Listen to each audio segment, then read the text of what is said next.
Hello বন্ধুরা, good morning. এখন বাজে সকাল 7টা আর চলে এসেছি এখন রান্নাঘরে। প্রথমে ভাত বসিয়ে দিলাম, আলু সিদ্ধ দিয়ে দিলাম, তারপর বসালাম ডাল। আর এইদিকে ভাবছেন এত অল্প পনির কিসের?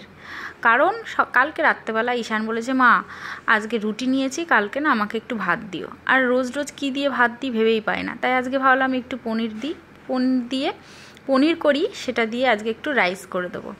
তাই এদিকে গাজর নিয়ে নিয়েছি, একটুখানি এলাচ, দারচিনি আর একটুখানি আর কিশমিশ। ও খুব একটা ক্যাপসিকাম, বিনস এগুলো খায় না, দিলেই না ফেলে দেয়, তাই ওগুলো আর দিইনি।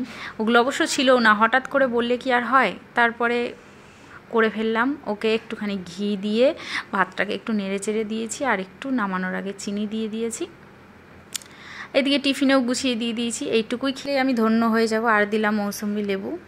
ও এই সকালবেলা যায়, আবার আসতে সেই 4:30 বাজে বলে, তাই একটুখানি ভাত, রুটি, পরোটা এইসবই দেওয়ার চেষ্টা করি। তারপর ওকে খাইয়ে দিলাম।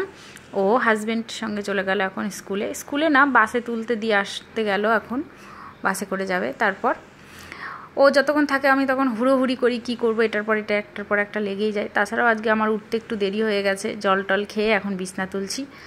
আর উঠতে দেরি হয়ে গেলে, যেদিনই উঠতে দেরি হয় সেদিনই আমার খুব তাড়াহুড়ো লেগে যায়। তারপরে তো আজকে ওয়ার্কআউট করিনি, শরীরটাও ভালো লাগছিল না। উঠেছিলাম কিন্তু আবার শুয়ে পড়েছি। কালকে রাতে সোফার উপরে জামা কাপড়গুলো ভাঁজ করে রেখেছিলাম। সকালবেলা হাজব্যান্ড আর ছেলে এটা খুঁজে পায় না, ওটা খুঁজে পায় না, সব ওলট পালট করে দিয়েছে। এখন আবার সেগুলো গুছাতে হবে। তো বলতে বিছনাটাও পরিষ্কার হয়ে গেল, সব কাজ